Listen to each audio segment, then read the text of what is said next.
ভারতের অতুলনীয় নৈসর্গিক ডাল লেকের দেশে আপনাদের সবাইকে স্বাগত। এই লেক বিভিন্ন ঋতুতে বিভিন্ন রূপে সাজে। গরমের সময় এখানে পদ্ম ফোটে, যা এই লেকের সৌন্দর্যকে বহু গুণে বাড়িয়ে তোলে। ডাল লেকের এক বিশেষ আকর্ষণ শিকারা। আজ আমাদের যাত্রা এই শিকারাতেই। শিকারায় ঘোরার আনন্দই আলাদা।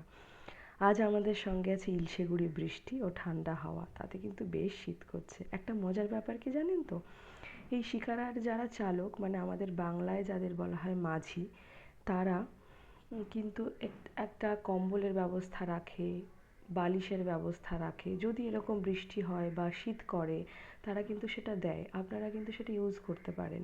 আমরা কিন্তু কম্বল ব্যবহার করেছিলাম, কারণ আমার ছানাগুলো ছিল সঙ্গে। আরও যেহেতু ঘোরার ব্যাপার ছিল, সেহেতু ওদের সুস্থ রাখতে হবে, সেই জন্যে কিন্তু আমরা কম্বলটা নিয়েছিলাম এবং বেশ ভালোও লাগছিল। যাই হোক, এই লেকের কিন্তু আরও একটি বিশেষ আকর্ষণ আছে, সেটা হচ্ছে হাউস বোট। এখানে কিন্তু আধুনিক সুযোগ সুবিধা সহ থাকার ব্যবস্থাও আছে, আপনি কিন্তু থাকতে পারবেন। আরও একটি চমক হচ্ছে ফ্লোচিং মার্কেট, ঘোরার সময় মন ভরে শপিং করতে পারবেন। আর রয়েছে খাওয়া দাওয়ার ব্যবস্থা। এখানে কিন্তু ছোট ছোট শিকারায় করে অনেকে বিক্রি করে, আপনার কাছে এসে বিক্রি করবে অনেক রকম খাবার, বিভিন্ন রকম খাবার। তো এই যাত্রাপথে সেই জিনিসগুলোও আপনি উপভোগ করতে পারবেন। আর এই যে এখন আমরা চলেছি হোটেলের পথে, ঠিক এর পাশেই রয়েছে কিন্তু টিউলিপ গার্ডেন। মানে এটা একটা ভীষণ সুন্দর জায়গা। আর কিন্তু ওয়াটার ফাউন্টেনও রয়েছে, বড় আর বাচ্চাদের মন ভালো করার সমস্ত কিছু একসঙ্গে রয়েছে এই ডাল লেকে। আর জানাবেন কিন্তু অবশ্যই কমেন্টে কেমন লাগলো আপনাদের এই ডাল লেকের ভ্রমণ। এখানে কিছু দেখেছেন লাল নীল সবুজ কিছু কিছু বড় বড় গোল গোল কিছু রয়েছে, আমি ঠিক জানি না সেই জিনিসটাকে কি বলে। যদি আপনাদের জানা থাকে কমেন্টের মাধ্যমে কিন্তু অবশ্যই আমাকে একবার জানাবেন এই জিনিসটার নাম কি। কারণ আমাদের যে ড্রাইভার ছিল, তাকে জিজ্ঞেস করা হয়েছিল যে এটা কি, কি কাজে লাগে। সে না ঠিক বলতে পারলো না, বা তার জানা নেই। যাই হোক, সবার পক্ষে তো সমস্ত কিছু জানা সম্ভব হয়ে ওঠে না, আমরাও জানি না, কিন্তু খুব কিউরিওসিটি ছিল যে জিনিসটা কি।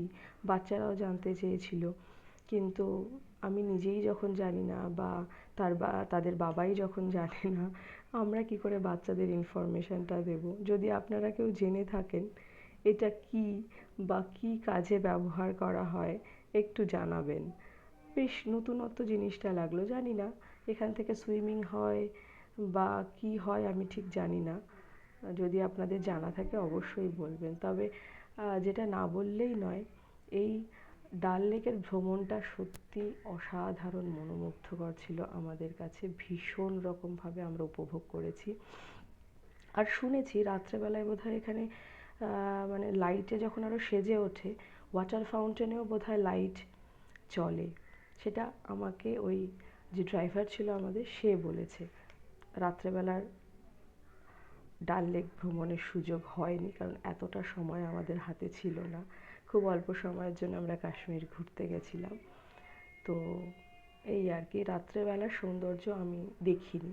যদি আপনারা কেউ দেখে থাকেন অবশ্যই জানাবেন কিন্তু। এই যে যে জিনিসটা দেখতে পাচ্ছেন এখন স্ক্রিনে, লাল ঠিক একটা সি গ্রিন কালারের গোল গোল, এই জিনিসটা কি এটা ঠিক আমি জানি না। যদি আপনারা কেউ জেনে থাকেন অবশ্যই আমাকে কমেন্টের মাধ্যমে জানাবেন এই জিনিসটা কি। আপনারা উপভোগ করুন ডাল লেকের বাকি চিত্রটি।